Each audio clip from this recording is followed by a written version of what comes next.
Bonjour à tous, Célia Chevalier du cabinet Pépite SC. Bienvenue à notre séquence Révéler les talents.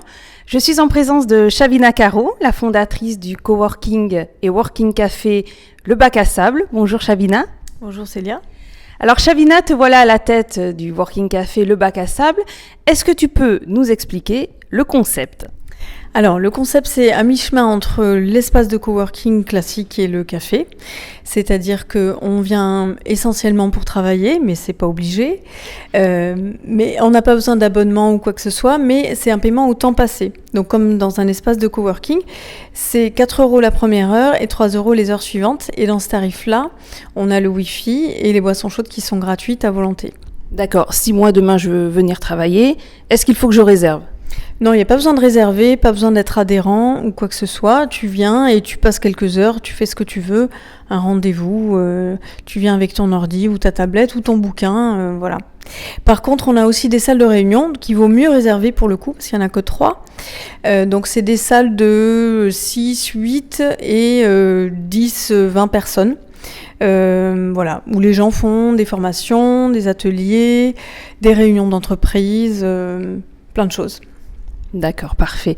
Au cours de ton parcours professionnel, tu as été salarié. Est-ce que cette expérience t'a aidé dans la concrétisation de ce projet ? Oui, oui. En même temps, moi je n'ai été que salariée avant, c'est ma première entreprise, donc j'ai été salariée pendant 15 ans. Je pense que la première chose qui m'a apporté, c'est la partie gestion de projet. Donc moi j'étais chef de projet dans le digital. C'est vrai que de savoir décortiquer un projet, le travailler en étapes, se donner des échéances, c'est fondamental quand on monte une boîte parce que voilà, il y a une montagne de trucs à faire et si on s'organise pas un peu, c'est juste insurmontable, je pense. Donc cet aspect-là, et puis après évidemment dans tout ce qui a été création de l'offre et packaging, c'est vrai que mes compétences en marketing évidemment m'ont aidé voilà, pour définir la marque, etc.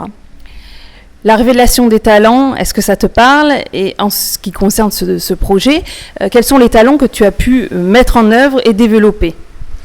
Je pense un aspect qui est très important quand on monte une boîte et surtout un commerce, c'est le contact humain. Alors je pense que j'avais ça un petit peu déjà dans ma poche. C'est vrai que j'ai un contact facile avec les gens, je suis assez sociable. J'ai pas de mal à aller parler à des inconnus.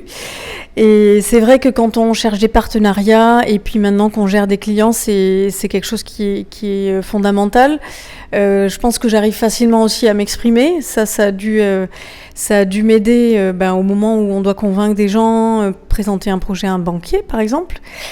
Et on m'a aussi parlé d'une certaine capacité que j'aurais à rassurer, donc qui a dû me servir pour convaincre celle qui travaille avec moi aujourd'hui, mon propriétaire, mon banquier, voilà.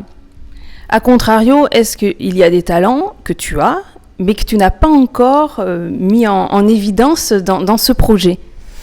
Alors, un aspect que j'aimais beaucoup dans ma dernière expérience professionnelle, c'était la gestion d'équipe. Moi, j'adore travailler en équipe, ça me booste énormément. Et puis, c'est vrai que j'aime bien animer, organiser le travail, trouver des nouveaux challenges. Bon, aujourd'hui, j'ai une collaboratrice qui est là à mi-temps, donc c'est un début d'équipe. On a aussi un stagiaire qui est là en ce moment, ça c'est super. Mais voilà, j'espère qu'on arrivera à être plusieurs à travailler autour du projet parce que c'est vrai que c'est ça qui est sympa, quoi. Le mental dans tout projet est fondamental. Comment tu t'es préparé mentalement ? Est-ce que tu as des conseils, des astuces, des tuyaux à nous faire partager ? Alors, je pense qu'à la base, moi, j'ai un caractère assez obstiné. Donc, mes amis pourront te dire que je suis un peu têtue. Je pense que ça sert évidemment parce qu'il y a des moments difficiles où il faut quand même garder la foi et pas lâcher. Après, un autre aspect que moi j'avais pas vu venir du tout, qui s'est révélé à la fin de mon bilan de compétences, c'est que en sortant de ces 15 ans à travailler en entreprise, j'avais pas de projet très défini. Et on m'a dit prends ton temps. Alors c'est vrai que à l'époque où on vit, on ne sait pas faire ça. On est toujours dans le speed, l'efficacité. Il faut que tout soit rentable, il faut que tout soit productif. Et ça, c'est un conseil que j'ai eu du mal à appliquer. à m'appliquer, mais qui a été fondamental. Et je crois qu'il faut le faire passer aux personnes qui veulent se reconvertir, c'est qu'il y a toujours un moment où on est dans le flou, c'est obligé. Et il faut attendre que ça mûrisse, en fait. Ça vient tout seul, enfin ça vient pas tout seul, parce qu'on confronte son projet à d'autres, parce qu'on mûrit, parce qu'on voit d'autres trucs. Mais il faut s'accorder ce temps, on peut pas forcer les choses à un moment. Donc ça, c'était vraiment un super conseil il faut garder. Avec du recul, quelles sont les erreurs que tu aurais pu éviter ? Je ne sais pas encore s'il y a vraiment des erreurs, mais en tout cas, ce que j'aurais pu faire davantage, c'est plus m'appuyer sur les autres. C'est vrai que aujourd'hui, je regrette de ne pas avoir plus demandé conseil aux gens de la profession, par exemple, à des amis. Parce que c'est vrai qu'il y a un moment où on a son projet qui est pas très clair, pas très déterminé. Du coup, on n'ose pas trop le présenter en se disant je vais avoir l'air boulé, je sais pas ce que je veux, ou alors on va me piquer mon idée. Et finalement, ça permet beaucoup d'avancer que de le présenter à d'autres, de leur demander conseil, de leur demander leur œil de pro.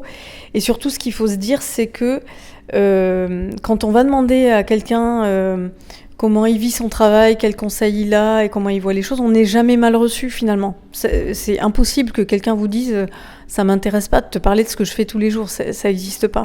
Donc ça, voilà, je pense qu'avec le recul, je l'aurais fait davantage. Les meilleures décisions que tu aies pu prendre et qui ont vraiment, à long terme, se sont révélées plutôt bénéfiques. Par rapport au projet, je pense que j'ai fait un très bon choix sur le lieu, sur ce site-là, qui est un endroit assez génial à Bordeaux. Tu peux nous rappeler l'adresse ? Oui, donc on est au 18 rue Sainte-Colombe, à côté de la place Fernand-Lafargue, donc c'est le quartier Saint-Paul. Peu de Bordelais savent que c'est le quartier Saint-Paul, mais c'est un quartier qui est vraiment sympa. Et puis c'est un site d'exception à Bordeaux, qui est tout biscornu, qui vaut vraiment la visite, ne serait-ce que pour voir les murs. Donc ça, c'était un très bon choix. Qui maintenant, enfin le bac à sable, c'est aussi ce site-là, je pense, dans la tête des gens, c'est très marqué. Et puis ce concept de paiement au temps passé, donc on est les premiers à Bordeaux à faire ça. On va être rapidement suivis, hein. Mais en tout cas, c'est difficile à imposer au début, un nouveau concept, parce que les gens sont un peu ébahis, ils connaissent pas, ils n'ont pas très envie de payer du temps au lieu de payer du café. Oui, mais si je vais dans un café que je reste une demi-heure, ça me coûte moins cher. Oui, mais bon, si tu restes une heure, finalement, ça te coûte la même chose. Enfin, ce concept, on a dû au début un peu le porter sans en être convaincu à 100%, parce que c'était complètement nouveau. Et aujourd'hui, tout le monde est content de ça. Les gens, ils sont emballés par ce système, en fait. Le bac à sable, pour quelle raison avoir choisi ce nom ? Alors, le bac à sable, au début, je pensais qu'il fallait un nom très explicite. Donc, ça devait être Working Café. Je me suis dit, bon, c'est nouveau, déjà, le paiement est compliqué. Enfin bon, essayons d'avoir un nom qui est déjà lui-même très simple. Et en fait, en gravitant un peu autour de l'esprit coworking, de ces nouveaux modes d'envisager le travail, de tous ces gens qui ont créé les premiers espaces, il y a quand même une petite note subversive dans l'idée de je vais réinventer ma façon de travailler, je vais travailler quand je veux, comme je veux, avec qui je veux. Donc j'avais envie que cette connotation-là apparaisse dans le nom. Et du coup, le bac à sable est venu comme l'aire de jeu des grands. Donc tu as vu que dans tout le lieu, il y a des jeux, il y a des petites fléchettes, des paniers de basket, des clubs de golf, des moments aussi pour faire des breaks, parce qu'on sait très bien qu'on n'est pas des machines et que voilà, on a besoin de s'arrêter, on a besoin de manger, on a besoin de prendre des cafés. Ça fait partie du truc, quoi. Il me semble que vous avez fait récemment une petite levée de fonds. Tu peux nous en parler ? Oui, alors on a fait une campagne de crowdfunding avec la plateforme Bulb in Town. On a été accompagné sur sa part la CCI de Bordeaux qui a lancé juste au même moment le dispositif Bordeaux Gironde Funding. Donc ils nous ont encadrés sur le choix de la plateforme et un peu sur la mise en forme du projet. Ils nous ont conseillé sur les contreparties par exemple qu'on pouvait donner, ce genre de choses.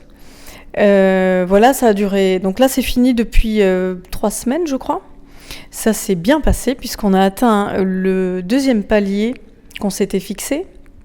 qui va nous permettre d'acheter du matériel, essentiellement des ordinateurs et du matériel pour les salles de réunion. Vous avez obtenu combien de sous? Presque 6 000 euros. Presque 6 000 euros, donc en termes financiers, c'est bien. Et ce qui est chouette aussi, c'est que c'est aussi des campagnes de com, en fait, ces campagnes de crowdfunding.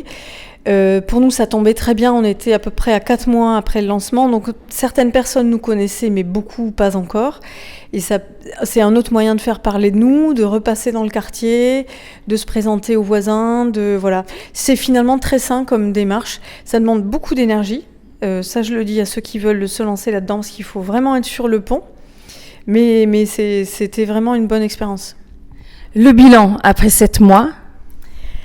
Alors le bilan, il est positif. Il y a quand même eu des moments difficiles. C'est vrai que c'est long de lancer un concept. Le plus difficile, c'était quoi, par exemple? Le plus difficile, c'est au début quand il n'y a personne dans le café et qu'on se dit mais qu'est-ce que j'ai fait? Est-ce que ça va marcher? Est-ce que ça va plaire? Voilà. Bon, on est assez rassurés maintenant sur cette partie-là. Parce que le lieu, comme le concept, rencontre vraiment un grand succès. Les gens aiment beaucoup l'endroit, le concept aussi. Ils en parlent. Voilà. On nous dit qu'on nous voit pas mal. Ça commence à rentrer dans les mœurs et ça fait du bien.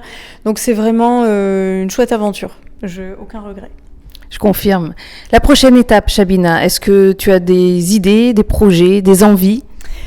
Oui, on a pas mal de petites idées. La grosse envie, en fait, tous nos efforts vont vers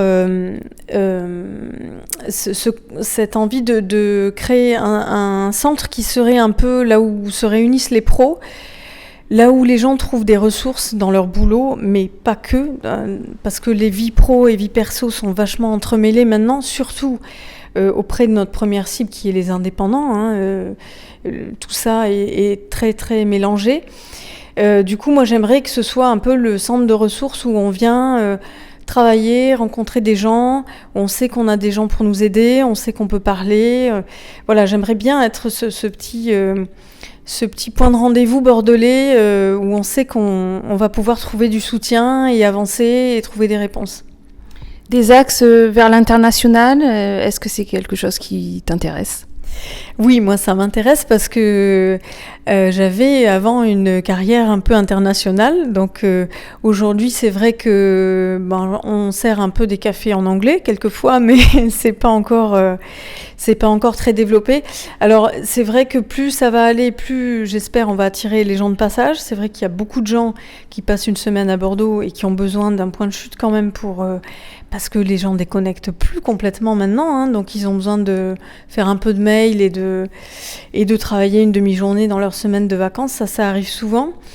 Et puis c'est vrai que Bordeaux s'ouvre aussi avec la LGV à tout ce qui est Paris, et on a aussi beaucoup d'expats qui viennent passer quelques mois à Bordeaux, et souvent l'expat est avec un conjoint qui lui va avoir une période de transition où il va avoir besoin du bac à sable. Donc c'est aussi développer une offre qui répond à ces gens-là, quoi. Merci beaucoup, Chabina. On se connaît depuis un certain temps. Ce fut un vrai plaisir d'échanger avec toi. Je te souhaite beaucoup de réussite et de succès dans les prochaines étapes et dans la suite. Donc, merci à vous. À très bientôt pour une prochaine séquence.